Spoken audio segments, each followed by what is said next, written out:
Welcome back to Maniacal Music Musings. I'm your host, Jeremy, as always, and I'm looking for some Carolina hardcore ecstasy tonight, but the Muffin Man wouldn't give me my damn dime bag. I need it because I feel like death on two legs without it, and Deborah Cadabra has need for some advanced romance. Luckily enough, a spaceman came traveling by with a bag for me, so half hour later, she had French my large fry, and it all worked out. And now I get to talk about some good music. But before we get into that, let me introduce my co host. He lives under a lonely sky and rides a Spanish train every day singing his Bohemian Rhapsody. He constantly complains about how his lover, Patricia the stripper, says he looks 200 years old, even though he tells her, "You're my best friend." She doesn't get it. I'm in love with my car, he says, though, as he sits there writing his prophet song, waiting for the end of times. CJ motherfucking playing the music god himself, everybody. Hand on your grease gun. And I am in love with my car. I got a cool car. I kind of had a feeling. I have a limited edition one. They only made my car for about a year and a half. So. Well, there you go. That's awesome. I wish I had. What is it? I wanted the Dodge Magnum. So. It's Subaru Outback version of the police cars. It snowed for about 6 hours here today. Oh wow! Jesus. I mean, we've had hurricane weather here for the last 3 days, so my damn canopy got broke. What's that? Where do you live that it snowed? Pine Mountain Club, California. I'm on the north face of Mount Pinus. Oh. Okay, which is it's the tallest mountain in Ventura County, but I'm in Kern County because the peak is basically at the county line. Somehow or another, I thought you lived in Ohio. I was like, I did until 1968 to 1992. That's where Lisa and Phil still live, but and Harley technically, but and folks, if you don't recognize that voice, I know he has been around for a little while, but we are back with the return of A. Ron Leckinger from Podcasts. Word to your moms. It's been a while since Aaron came on a regular episode of the show, and I couldn't schedule guests for the theme this month. I was trying to, so I was like, you know what? Let me reach out to Aaron. It's been a minute, and we haven't had one of his albums that is usually crazier on in a while. But he surprised me this week, and you'll see why in a few minutes. But how you doing, Aaron? It's been a I'm good good, 10 weeks. Man. I'm good. Glad to hear it. I mean, except for some snow, that sucks balls. I'm not looking forward to that coming soon either here, but it's going to be 60 degrees all weekend, so it's not going to last. Yeah, it'll melt immediately, I'm sure. But sounds like Michigan there. Folks, you all know where Aaron's from, and you all know the podcast he's from by now. We do enough stuff with Lisa and Phil and Aaron on the show, so you all know the deets. We don't need to waste time. Yep. Yeah, And hell, you just Lisa and Phil were just on the Asylum Sunday, so you just saw them there roasting Harley. It was a fun night. Oh, I forgot to tap in for that. Hope it went. Yeah, so does CJ, but he's a busy man. He's a busy man, though. No, CJ was like knee deep in cleaning up shit all over the floor Sunday night because Mom didn't make it to the toilet and had diarrhea, and it was all over her chair and the floor and the bed. And, yowza. Yeah. Having a parent in end of life hospice is not sounds rough, man. But I'm not complaining. It's just, I have those situations where I would be complaining, but that's me. Usually I set up my podcasting rig on my deck, but it's fucking cold out there and wet. Well, Aaron, why don't you tell us what magnificent album you want to bring for us this time? It's this album just had its 50th anniversary, and it deals a lot. It was released in 1975, and it deals quite a bit with leading up to the bicentennial celebration. And that got me thinking, we're 50. Oh, here's lovely Wi-Fi up there in the mountains. Starlink for you at its best. Yeah.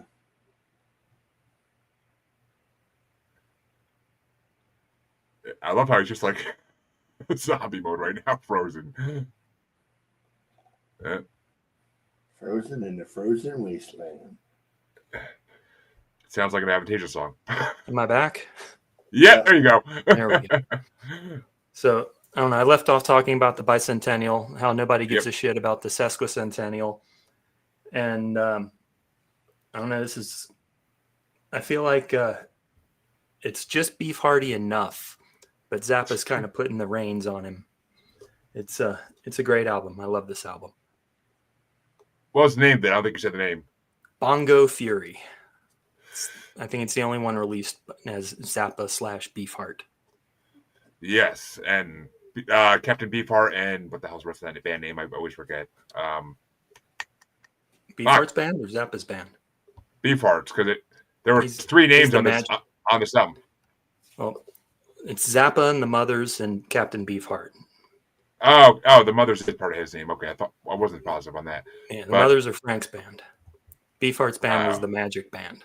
Oh, the Mothers of Invention. That's right. Yeah. That's it. But I didn't think his band was called the Lost Airmen or the Lost something. He might have had more than one band, but Captain Beefheart and his Magic Band. Well, CJ, what did you think of this Zapp album? Because it's funny enough, because when I gave CJ your album, the first thing he said was, I should have expected Aaron to bring Zappa. Something. I'm going to be honest. I didn't get a chance to listen to this. I kind of ran out of time. And I do know it was in conjunction with Captain Beefheart. I know it's the Centennial thing. And I know one of the songs, Cucamonga, is on there. That's about what I can tell you about this record, sadly. So your rankings are going to be just a 1? You only know one song? Yeah, basically. I mean, I know this record, if I remember correctly, this record was partially recorded, or at least the new tracks were recorded while he was recording another record. So they're kind of like, yeah, I think it's, where is it? Are You Familiar or something? Might have been. There's 2 songs that were not live, and those were recorded in the same sessions as One Size Fits All and Studio Tan, I believe. That's it. Yeah. The not live ones would have been, I guess, Cucamonga and gosh, they all look like they were live. I thought there was 3 that there might have been, but looking at the list, I mean, I think these are all live. No, it's hard to say. Many overdubs. Well, I'll tell you, CJ, because you missed a fucking fun, interesting album. It's Zappa. It's gonna be fun and interesting. You know what I'm saying? Like, it's rub the hot front part of my head with rigid unguents. Give me boss relief. Yeah, Frank goes from doing stuff like that, titties and beer and whatnot, to just, my guitar type of stuff that's, an hour and a half of guitar wankery that, he never plays the same way twice. So Frank's always good. Guitar wankery.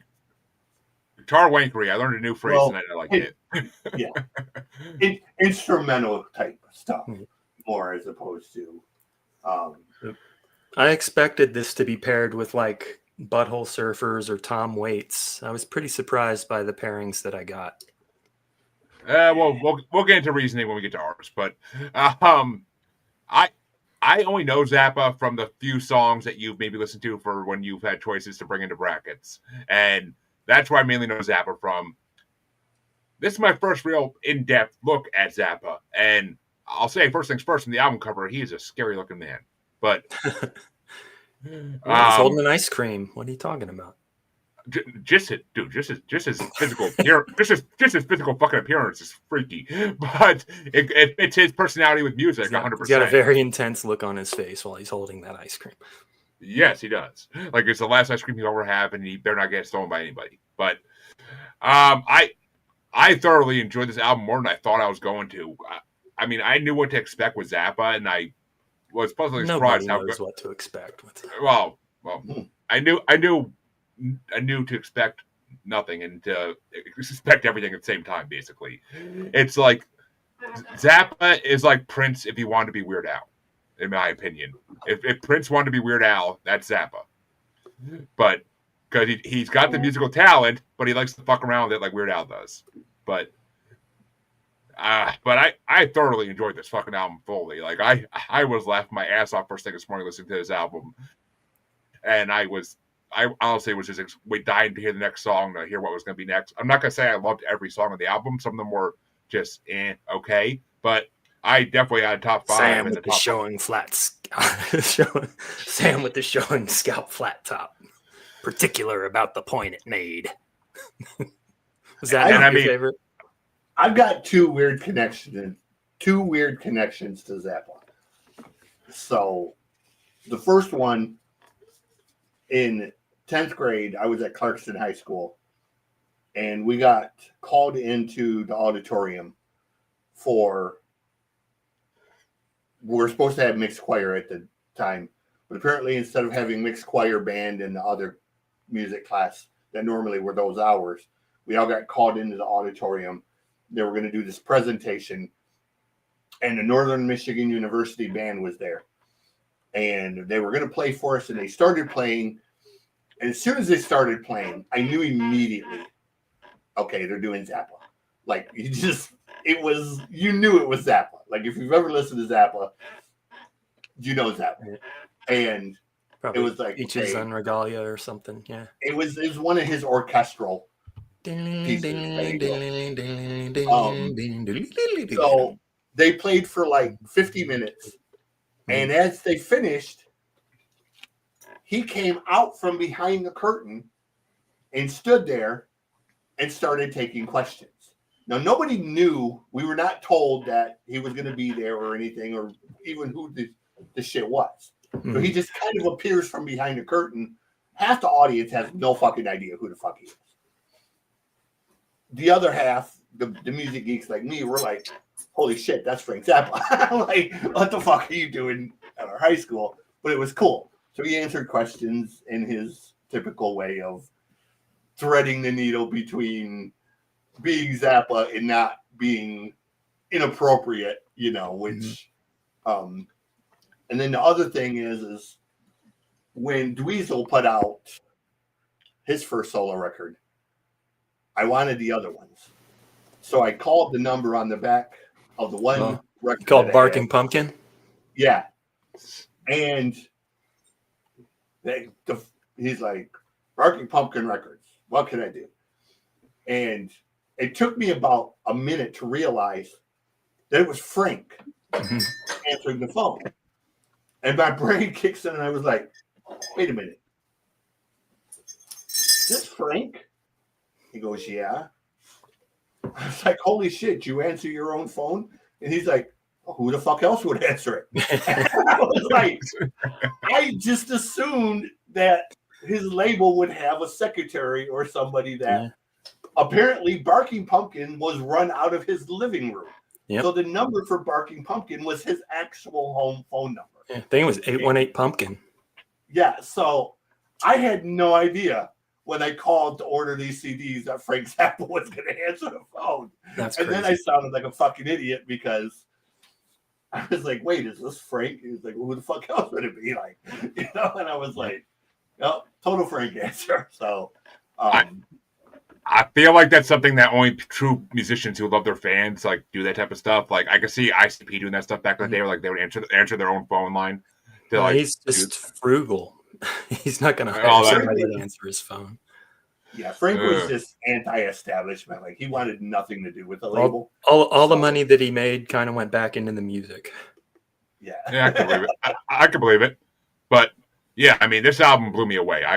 I did not know. I mean, now I kind of want to do like a deep dive into Zappa, which would probably take me years because he has so many albums. But I was going to say you're going to spend a decade going through his shit, bro. Yeah, I didn't even dare look at his Spotify because I'm sure it's just so many freaking albums. I mean, I thought Rage had a lot of albums, but I'm sure Zappa beats them by like 20-fold. Oh, shit. But I think Zappa's got like 180 some records or something. Jesus. Well, he had around 50 before he died. Oh, was it? Is that all it was? Well, posthumously, he's got about 100 more. Yeah. Well, Aaron, what were your top 5 songs? So that's what I'm trying to hear this one. Count down from 5 to 1, or give you one right off the top. 5 to 1. We like to build the anticipation.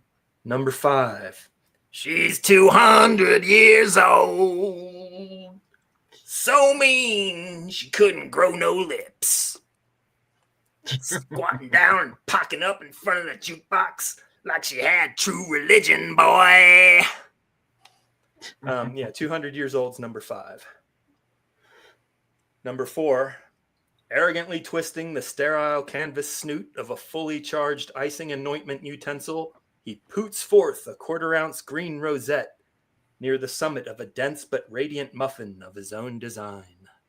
The Muffin Man. Girl, you thought he was a man, but he was a muffin. No cries were heard in the night as a result of him stuffing. I like the later live versions. They had little bits. He should have been stuffing it in, stuffing it in, stuffing it in. Number 3.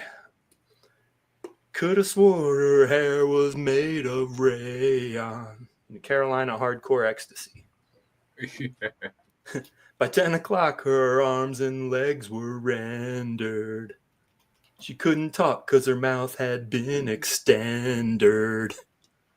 It looked to me as though she had been blendered. Sorry. Can't laugh and do that at the same time. It might seem strange to Herb and D. Carolina Hardcore Ecstasy. Yeah, it's just some weird S&M shit going on in there. She buys a set of, was it size 14 Triple D Florsheim shoes? And she gets down on the tile floor and has him walk all over. Number 2, Deborah Cadabra. Say she's a witch. Should ask Charlotte. Ain't that a bitch? Make me kiss your turquoise jewelry. That's glorious. Cast your dancing spell my way. I promise to go under it. Yeah, that's number 2. And number 1, Advanced Romance. No more credit at the liquor store. That's my 5. Is it? And we've lost Jeremy. Oh. See, I thought for a second that we actually were gonna have matching top 5s for like a second. I thought that, Aaron, but it didn't. It went off the rails a little bit, but it's close. It's close. CJ, do you have any tops at all for Zappa? He knows Cucamonga. Yeah, I know Cucamonga. That's about the only one. I heard that one. I don't even remember where I heard that one. I've heard it somewhere. It's a little weird one. Yeah, he sings like really. I don't want to say he sings off key, but the meter he sings it in is kind of off kilter a little bit. Like it, he kind of drags the words out too in a weird way that. Yeah, it's kind of there's one where he does it even worse. It's called the Jazz Discharge Party Hat, and he sings along with this weird bass line. Once upon a time, it was in Albuquerque, New Mexico. I'm trying to think. There's some TV show where they have like a place they go to called Rancho Cucamonga. I can't think what the hell TV show that was, but It's a city in California. They got a baseball team, the Quakes. My son-in-law played for them. They're Dodgers AA club, or were then. I got to see Devin Townsend like last year, cool, or a year before last, and Mike Keneally was playing guitar. Yeah, was playing guitar for him, and when he came out on stage, I knew who it was, and I was kind of surprised because I didn't realize that Mike played for Devin of all people. You know, like it's such an odd pairing of, you know. I mean, he was with Steve Vai too. So. Do what? Wasn't he with Steve Vai too? Was Steve played with? Well, yeah, Steve played with Frank, and then Devin played with Steve on that one. Yeah, I guess it's not his first Zappa. Yeah, well, I mean, Devin kind of is probably as close to Zappa as you're going to get with a modern musician when it comes to just being weird. But I don't know. I just never thought like Mike and Devin together because of the heaviness. But you know, it was a really great show, and Devin did a lot of stuff that was very reminiscent of Frank. The Ziltoid record kills me. The whole, you know, concept record of a space alien. Yes. For the greatest cup of coffee. I've heard that record a couple times. I fucking love that record. Yeah. But it's like I said, it's totally Zappa. Like it's something Zappa would have done. Zappa definitely influenced a lot of artists because I mean I can hear Dogfish and Disco in this whole album, and I'm just like, yep, they definitely bowed at Zappa's feet when they started putting out their music. Like they definitely were bowing at the feet of him and Mr. Bungle and all the similar artists. But Mr. Bungle's definitely a Zappa. Oh God, yeah. I've heard the one album they did. So yeah, Chancey brought that on a long time ago. But so my number 5 was 200 Years Old. I love the freaking sweet ass jazz guitar riffs in that song. So I mean, I dug the guitar in that song. My number 4 is Advanced Romance. The drums in that song are fucking incredible, and I love that's 11 minutes long. Yeah. But half hour later, she had French Kiss Fry. That line had me dying laughing. But number 3 was Deborah Cadabra. That was a fun fucking. I love his rhyme schemes. Like his rhyming schemes are fucking genius. Like I appreciate a good rhyme, a good alliteration, as everybody who knows my shows can tell. But he fucking blew me away. I think those lyrics are those are Beefheart lyrics. Not positive. I never really got Captain Beefheart too much. I know he exists. I just never really listened to him too much. No one ever brought him on the show, amazingly. But I said that about another album that's on the show too. They have now. Oh yeah, now they have. My number 2 was Muffin Man because that I immediately thought right away. I'm like, tell me that's gonna be something like the nursery rhyme. Like that my daughter watches on, like my daughter listens to that Miss Rachel all the freaking time, and like I'm like, tell me something about the nursery rhyme, and it was kind of had hints at it, but not exactly what I thought it was gonna be. My number 1 though, this one blew me away out the gate. She put a Doobie Brothers tape on. I have a Roger Daltrey tape on. Fucking Carolina Hardcore XC is fucking one of my favorite. That song blew me away. It got a bunch of songs in this album got added to my fucking like list on Spotify because I'll even listen to the 11-minute Advanced Romance like over and over again and still die laughing. So it's no more credit from the liquor store. And it kills me because you know how many times like I looked at the years of people bringing albums on our show, and I'm like, I see Zappa in so many years, and I'm like, I don't know Zappa enough to bring that. Now I'm in my head to start being like a Prince thing where it's like, all right, it's Zappa, I gotta bring Zappa, but we'll see. It depends what years come up always, but this album was fucking good. I mean, he may not be every album may not blow me away as much as this one did. It could happen that way, but this album definitely was amazing. I gotta find the one that has titties and beer on it and bring that one on. Shake Your Booty. Is that the one? That's the one. Yeah. Well, That's still my 1978, favorite 79. Zappa song, live and otherwise. The way he does that song with It the was drummer. the blackest night, there was no moon in sight. You know the stars ain't shining because the sky's too tight. I see scary wind, I see some ugly trees. There was a werewolf honking along the side of me. I'm mean and I'm bad, you know I ain't no sissy. Got a big titty girlie by the name of Chrissy. Talking about her and my bike and me. And this ride up the mountain, mystery, mystery. yeah. Well, to continue with the albums that surprised the shit out of me on this episode, because we'll get to the one that everybody knows at the end. I got to go with CJ's album next. I got it. I debated between this one and Elton John, Captain. Oh, Captain Brown or Captain. I can't remember the name of it. Captain Fantastic and the Brown Cowboy. Yep. Yeah. Brown Dirt Cowboy. This one had a little more flavor to it. So I brought Christaberg, Spanish Train, and Other Stories. Chris is somebody I really like listening to. I know he's not for everybody. 99% of people only know him for Lady in Red. Don't Pay the Ferryman.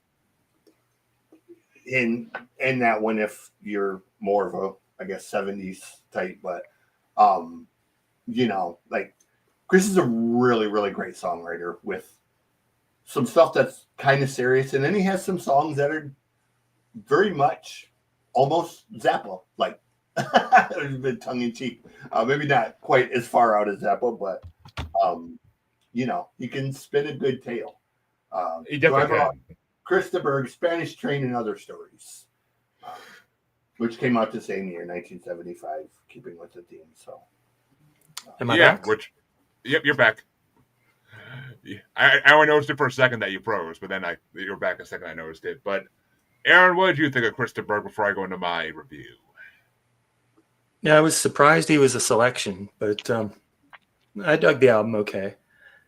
One thing that I noticed in both of these choices is that they have little Doobie Brothers ripoffs in them.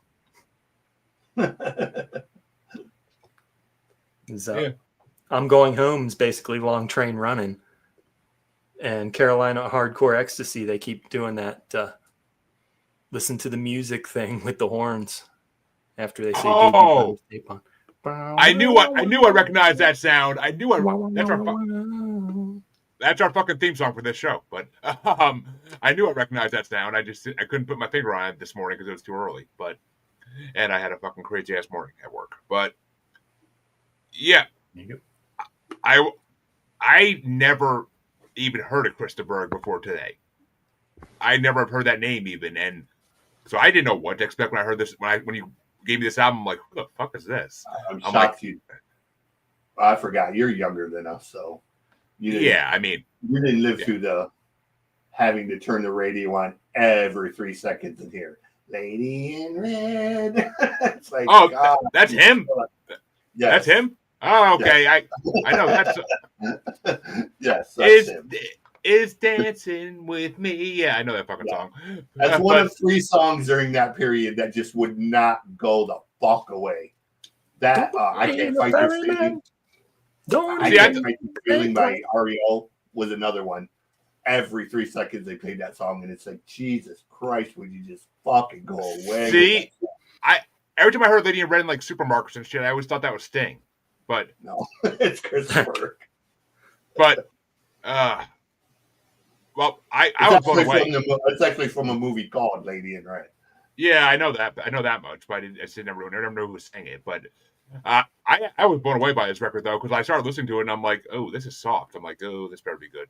And then like I started listening to the lyrics and I'm like, oh, I like this. I'm like, this is like easy listening, but it's actually enjoyable. Like it's actually good lyrics and it makes you like think about the songs as they're playing. And it was very Zappa-esque with the lyrics. Like it was very Zappa-esque with the lyrics. Like he does tell amazing fucking stories.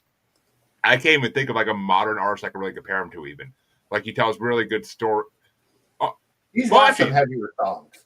Like he's got one called Revolution. It's like a 3-part about wake up the sound, and it builds up like to the end where he's like really fast. Billy Joel, Gordon Lightfoot, those guys are storytelling. Bruce Springsteen. I don't get me started on fucking Springsteen. I'm not a fan of Springsteen, but can't say he's not a storyteller though. He is. I mean, he fucking is, but I'm just not a fan. There's a couple songs of his that are okay, and the rest of them I'm just like, eh.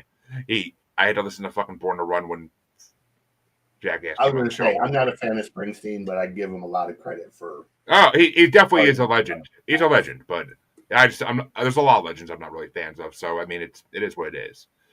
The whole country genre, but I enjoyed the shit out of this album. There was a lot of songs some of the songs were just too soft and were eh. I mean, I got a top 4. Those were the songs that blew me away. The rest of them all kind of like were too similar, and the stories weren't amazing enough to really like differentiate between them. But I got the 4 I chose. I freaking loved. Like they all got added to my Spotify like list. So I would definitely listen to more stuff he's done and see what else I like of his. I mean, I'm trying to think of who the fuck I can even think of to compare to modern days that does that type of storytelling. I really, nothing off the top of my head is popping up, but I'm also tired of shit, so that could be why. But yeah, I really can't think of anything. But well, what were your top 5 for Chris there, CJ? I have Spaceman Came Calling, This Song for You, Spanish Train, and my top 2 are the funny songs, Patricia the Stripper and The Painter. I like the tongue-in-cheek humor of both of those songs. And see, I wasn't that big a fan of The Painter. I like the way he sang it, but I just wasn't that big a fan of the song in general. Like it was just, I don't know. Maybe I would need a couple more listens. I might like it, maybe. But I was rushing to get this album done today before I left work because it was a busy ass day at work with very good end results. So I can't complain. But this was the last time I listened to it. I was like, I was trying to get through it. It literally took me like 5 hours to get through this album because I had to keep pausing it for calls. So it was just like, what? I hate when that happens. But Aaron, what were your top 5 for Chris? Let's see. Number 5 was Spanish Train. Big acoustic bass bombs and some cool sound effects. Number 4, Old Friend, had me swaying back and forth a little bit at the end. Number 3, Just Another Poor Boy, had good horn action toward the end. Number 2, The Painter, cool horns, and I dig the mad laughter at the end of that tune. And number 1, I'm Going Home, the Doobie Brothers Long Train Running, but with a Neil Diamond kind of chorus. And that was the first track to move my booty at all. All right. Okay, cool. I actually got one song nobody mentioned, so fuck yeah. I only have a top 4 that really blew me away. Spanish Train was at number 4 because I like the way he goes through like 6 stories in that song. Like it just kept like evolving to another story. And I'm like, what the hell? That's like Satan and Lucifer gambling with souls. Yeah, it was cool. Like I like that part of it too. Like that, anything that's to do with like that kind of Christian lore always has me like a little excited. I mean, it's kind of like Demon and Wizards. Or not Lordy's the Riff. Like it's kind of like Lordy's the Riff. Like I love the story in that song. It's like an amazing fucking song about deal with the devil. It's basically a modern version of Devil Went Down to Georgia. But number 3 for me was Lonely Sky, which nobody mentioned that yet. Lonely Sky blew me away. The music in that was so fucking good, and the lyrics were pretty decent as well. But the music in that was so good. Patricia the Stripper had to be my number 2, and I honestly thought this would be my number 1, but it got knocked down. But Patricia the Stripper was such a good song. It's so funny. It's definitely Zappa-esque song. It's Dog Fashion Disco wrote songs because of songs like this. So I mean, it's amazing. But my number 1, and I have a feeling you knew this would be my number 1 because you know my paranormal love, and a spaceman came traveling, or whatever the fuck the last word is, because I apparently wrote that wrong. But Spaceman Came Traveling was fucking incredible. The story in that is so good, and it reminds me of. Did you catch what the story was? I what mean, it's actually about? Aliens, I assumed when I heard it, but It's a Christmas song. It's about the birth of Jesus and him considering the three wise men to be aliens. So that actually is a theory I've heard before. Well, damn Starlink. That actually is a theory I've heard before. So like that's not completely out of the realm of actually a Christmas reality. song. Oh shit! Most people don't catch it, but I didn't catch it, but it made. Oh, yeah, there we go. Fucking Starlink. Yeah. But I think it feels like catchphrase now is fucking Starlink. But yeah, a Spaceman Came Traveling was definitely a good. I didn't catch that fucking hidden meeting, but that's not out of the realm of impossibility. So it works. I enjoyed that song immensely, though. It reminded me of the album you mentioned, the fucking Townsend album you mentioned. It kind of reminded me of that like their type of song. And when we did the songs about aliens bracket, there was a song on there. This song reminded me a lot the fuck up. I can't think of what the hell it is. Oh, Flying Purple People Eater, like a little bit, maybe the theme, but yeah, I mean, so I enjoy. The next record after this one is the one Aaron has the song Aaron's talking about, "Don't Pay the Ferryman," which is it's kind of a more rock song. Yeah, that one had a lot of MTV play. Yeah. Oh, I saw that when I was looking up Krista Bird to see who the fuck he was after I started listening to the album, and I saw that song. I didn't listen to it, but I saw that song like listed, and I was like, that sounds familiar for some reason. I think the G's silent. It's Krista Burr. Yeah. Whatever. Everybody knows I don't pronounce shit right half the time, so it is what it is. But now you'll know you're not pronouncing it right. Yeah, I'll take that right up there with Sade. But so all right, I guess it's time to go to my album, which you see, you brought an album from '75, and I'm looking at the year. I'm like, shit, because I didn't want to bring Dog Fashion Disco because you were on that bracket a long ass time ago, and you know them. So I'm like, I'm not gonna. I like to say those people are gonna be like blown away by them. So I don't know them nearly as well as I know this album. So I'm sure, but and plus I can't listen to Dog Fashion Disco too often, otherwise I get really sad thinking about Chansey. But because I can't listen to that band without thinking of him because it wasn't for him I wouldn't know that band exists. So, but I'm like 75. I'm looking through the list, and I almost brought the freaking Elton John album too because I saw that first. I was like, ooh, I'm like, that's not one of the great albums I like of his though. So like, do you guys always choose the same year? I didn't realize that was part of it. I don't. Not always. I don't not normally, always. but I did this time. I tend to, especially if it's like 70s, 80s, just because there's so much untapped potential in those years that has not been brought to the show. And I'd rather bring something from back then than something modern that is not going to be relatable. So I'd rather bring, something from the same era at least. I mean, and I try to choose weird, obscure shit like the Tony Carey records or something. Oh, yeah. CJ brings shit. CJ brings shit. CJ likes to bring the weird ass shit. He brought Tony Carey to us too. Yeah, that's what I'm saying, and that's the kind of shit I normally choose is the more obscure, random shit like Ray Wilson and you know, Tony Carey. And Ray Wilson was a good one. Either CJ blows me away and I love the albums he brings, or I'm just like, what the fuck did you make me listen to?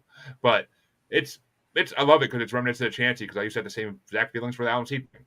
Either I love them or I fucking can't stand them. But it depends. I mean, but I'm looking at 75 and I'm looking through the list. There's a lot of freaking different options. I saw like 3 Zappa albums that year for some reason. And I'm looking through the list and I'm like, I get to one album and I'm like, wait a minute. Has this never been brought on the damn show before? In 100 plus episodes, has no one ever brought this album? Like my mind started to get blown. So I went and looked at the list. I'm like, son of a bitch, no one ever has. I'm like, all right, fuck it. I know what I gotta do now. I wouldn't be doing justice to the world if I didn't bring this album on the show at some point. So I was like, it's got to be Queen's Night at the Opera because I fucking love. I mean, it's Queen. Who doesn't love Queen? And it's literally one of their most well-known albums. You got to do a day at the races and a night at the opera, though. You got to do the whole Marx Brothers. I mean, no one's brought News of the World yet either, which kind of is disappointing. But I'll get to that eventually, maybe. Is that also 75?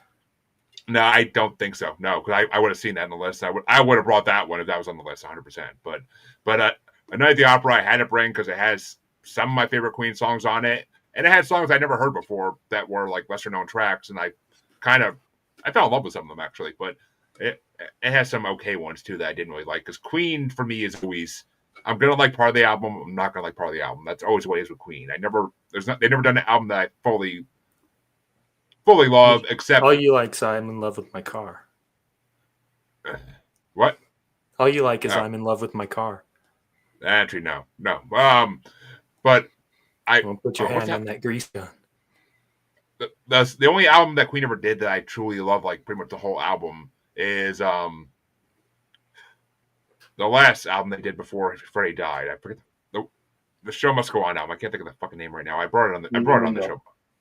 Yeah, oh, it is Innuendo. Okay, I thought that was just the name of a song. I didn't think it was an actual like. Oh, yeah, I brought that album. The last record they did was Made in Heaven. Innuendo was the last one they recorded as an actual band. Made in Heaven was recorded after Freddie died. It was posthumous. It was a posthumous release record. Yeah, I brought Innuendo on the show before. Because I love The Show Must Go On. That's one of my favorite Queen songs of all time. Like, well, mainly because of Moulin Rouge and when they redid it for that. But I freaking love that song. So I brought that album for, and I'm like, but this album has some fucking bangers on it. So I'm like, I gotta bring this. It hasn't been brought on the show before. 130 plus episodes. This song. I love that song. Which one? I can't think of the actual. The one he was talking about, the hot dog stand. Oh. Is that? No, that's not Bicycle. That's on Innuendo. Seaside Rendezvous. Oh, no. Oh, it is on Innuendo. Yeah, you're right. But it's not I Want It All. It's the song right before I Want It All.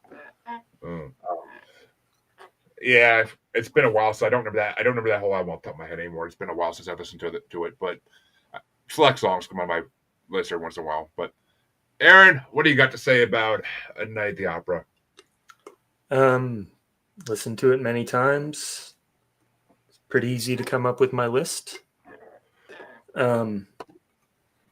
Not exactly sure why it was a choice, although Zappa's kind of prog and this album's kind of prog. Oh, it 100% is.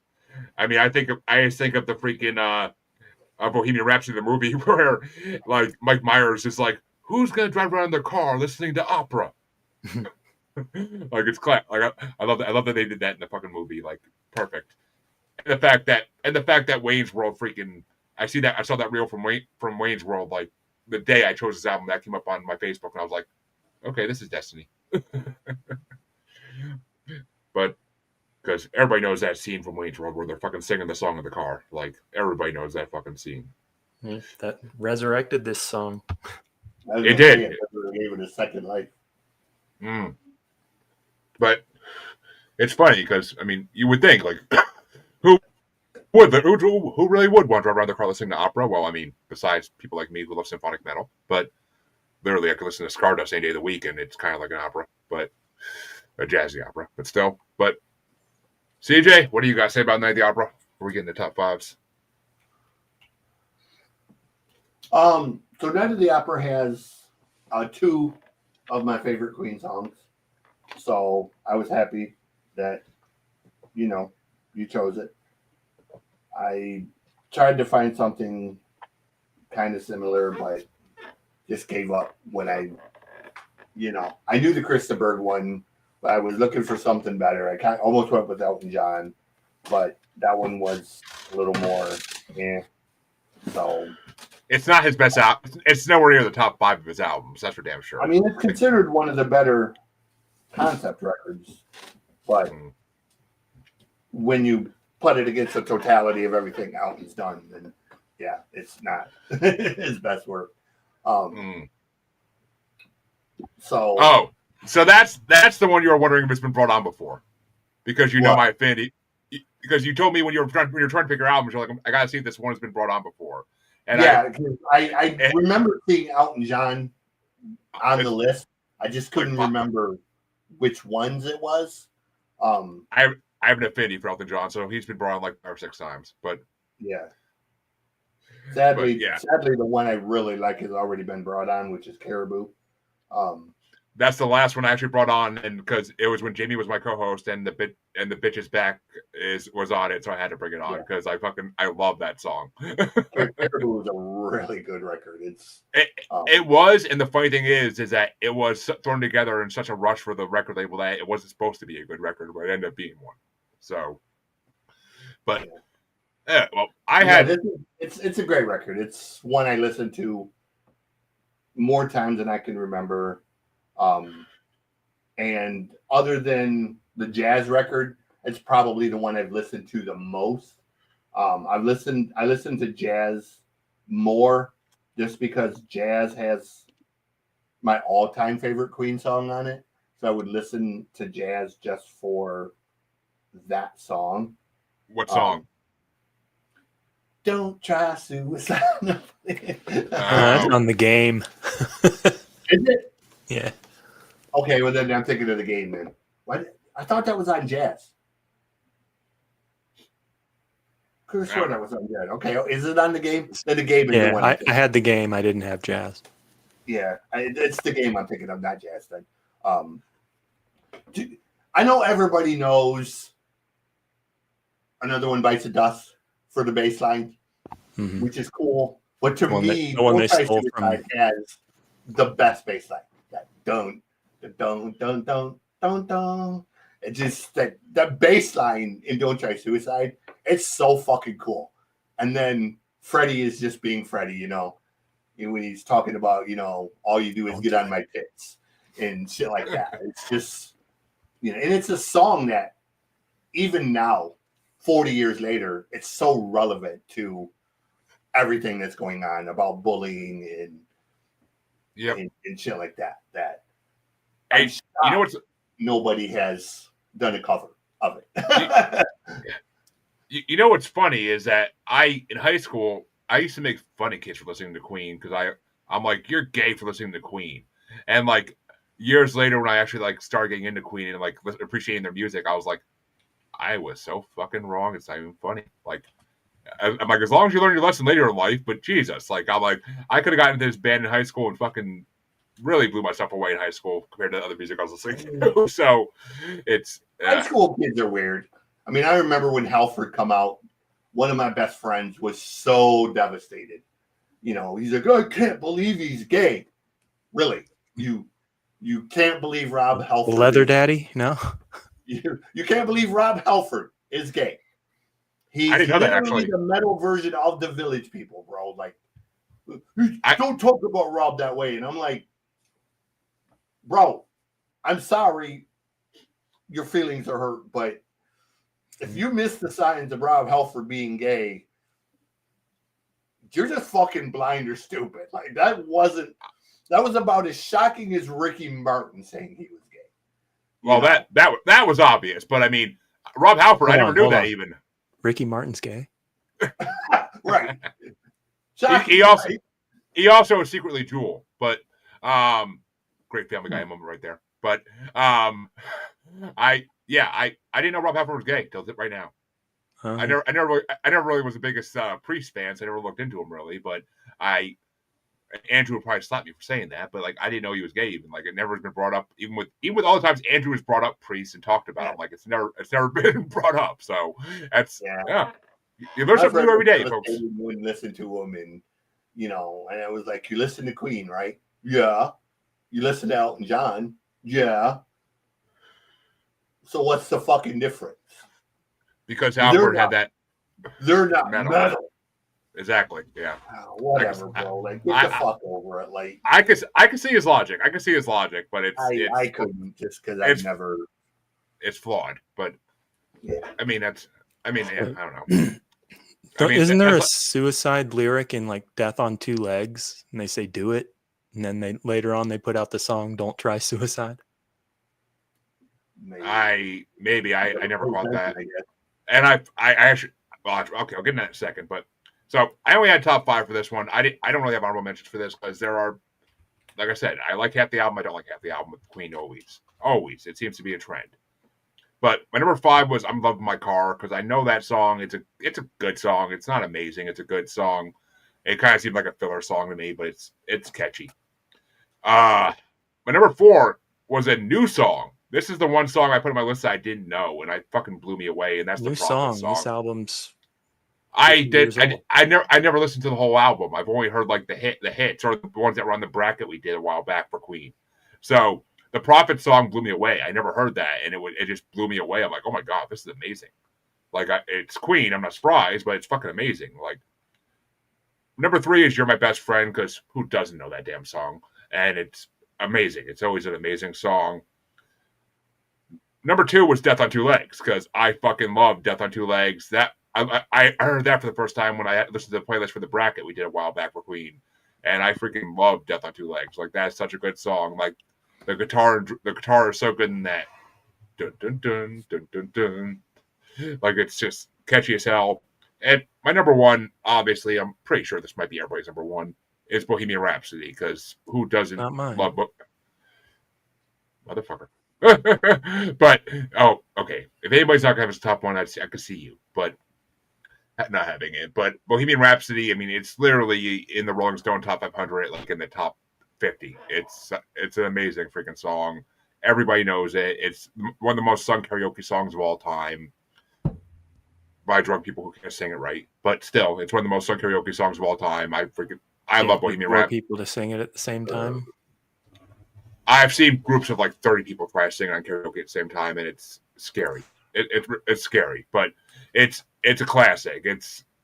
And when you watch the movie, like them trying to like get the freaking parts of it right, it's freaking hilarious. Like I love that song. It's just so many good memories to that song, and it's a storytelling. It's a pure story song, and who doesn't love those? But what were your top 5, Aaron? Number 5, "You're My Best Friend." Number 4, "Bohemian Rhapsody." Number 3, "Sweet Lady" is a dope jam. Number 2, "Death on Two Legs." That song's about their manager that fucked them over before this album, and it is the one with the suicide lyric in it. "Feel good? Are you satisfied? Do you feel like suicide? I think you should." Oh, now that you said the lyrics, I can fucking hear that when I can hear it in the song. Yeah. And then 5-6 years later, it's "Don't Try Suicide." And number 1, song with the vocal jam and most likely to be covered by Fish, probably, if other than any that they've already covered, "Seaside Rendezvous." Mm-hmm. Yeah, I can see that. But what were your top 5, CJ? Number 5 is "Love of My Life." Number 4, "Good Company." Number 3 is "Best Friend." That's just one of them cool jams. Number 2 is "Prophet Song." But my number 1, it's actually my favorite Queen song behind "Don't Try Suicide." It's 39. I love 39. The sing along for that with the acoustic guitar. So Bohemian Rhapsody didn't make your list. No. Didn't make any of your list. What the fuck? Bohemian Rhapsody is a great song, but yeah, I couldn't in good conscience leave it off the top 5 from that album.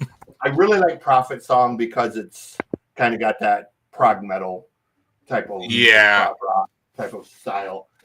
"Best Friend" is just that, it's got that kind of organ. It's a radio song. It's a radio song, 100%. 39 is just, not only is it one of my favorite Queen songs, the band Pretty Maids did a cover of it, and it's probably one of my favorite covers. Oh, what's his name from Pretty Maids?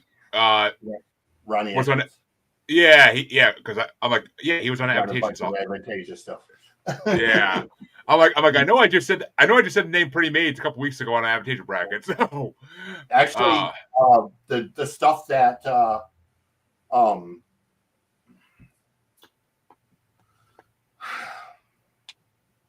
one from Seven Spires, Adrian, Adriana. A lot of the duets she sings are with Ronnie, actually. So they hand in hand a lot. But yeah, it's just one of them songs. It's kind of whimsical, and it tells the song of like space travel, you know, which in the year of 39. Blah, blah, which blah, blah, blah, blah, you'll blah. be proud to hear that the one song that was in the bracket that she's on went pretty far because of her. So, Oh, that's cool. I forget what the hell. He's so fucking amazing. Yeah, I forget what the hell's the name. I forget what song it is now, but the song that she's on was in like the last part of the bracket and it went pretty far. So I think it was the highest rated track off of Here Be Dragons based on the Spotify listens. So probably because of her. But well, folks, we brought you back in time to three great albums from 50 fucking years ago. Not making me feel old, but making other people feel old, I'm sure. I was not even a sperm cell at that point, so you know. My dad was still in high school at that point, so it is what it is. But we want to thank Aaron for making another great appearance and introducing me to Zappa even more, and actually making me appreciate him. What the hell is that song you brought on the one time? El Dorado or Inca Roads, probably. Inca Roads. That's what it is. Yeah, one size fits all. Yeah. That song was so fucking weird. Like it took me like 20 listens to actually like get the whole thing. I was like, it's such a weird song. But well, Aaron, why don't you tell them where they can find your podcast, even though they all probably know it by now. But anywhere you can find podcasts. We are YEAHUHHUH.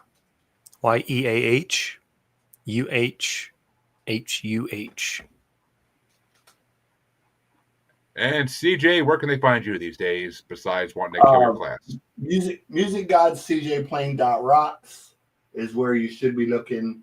I'm constantly updating it and trying to get it all. And on Devil's Night, which for those of you non-Detroit people or non-Midwest people, that is October 30th. If you grew up in the 80s in the Midwest, you will know why the reference Devil's Night is relevant. We're going to launch the Mosh Pit Manifesto, which is all punk, all metal, all the time, and do it across multiple platforms. So that will be something to look for. And we have a really cool first guest that ties into the whole Devil's Night thing. So look for that. That's pretty much what you find. Really? You got Beelzebub? Kind of. He looks like he looks like him. Right on. Well, thanks, guys. My friend Chris from the band The Reticent. Oh shit! Okay. No, so we're going to talk about the new record, which is a concept record based about suicide. So, well, there you go. And the circle goes full around. But you can find both your musers and everything we do on Facebook as Squatchy Largefoot, on X and the Gram as at Juggalo Bastard, or on YouTube as Maniacal Music Musings. The best place to see all the episodes, all 100 plus regular episodes, and all the bracket specials. So go check it out. We need the listens. And we'll be back next week. I don't know the albums yet. I didn't get a chance to ask the guy today, but I will find that out tonight, hopefully, or tomorrow morning. And we'll see what. And the guest next week is. Do yourself a favor and listen to Bongo Fury. Yeah, yes. And I already know what. Next week's record is going to be. So. All right. Well. Good. Regardless of what the other person brings, they're going to get subjected to something. All right. Honestly, he's a pretty crazy cool guy, so he might dig it. But we'll see you all next week. Have a good one, everybody, and thank you, Aaron, for filling our slot. Thanks for having me on. Boom shank.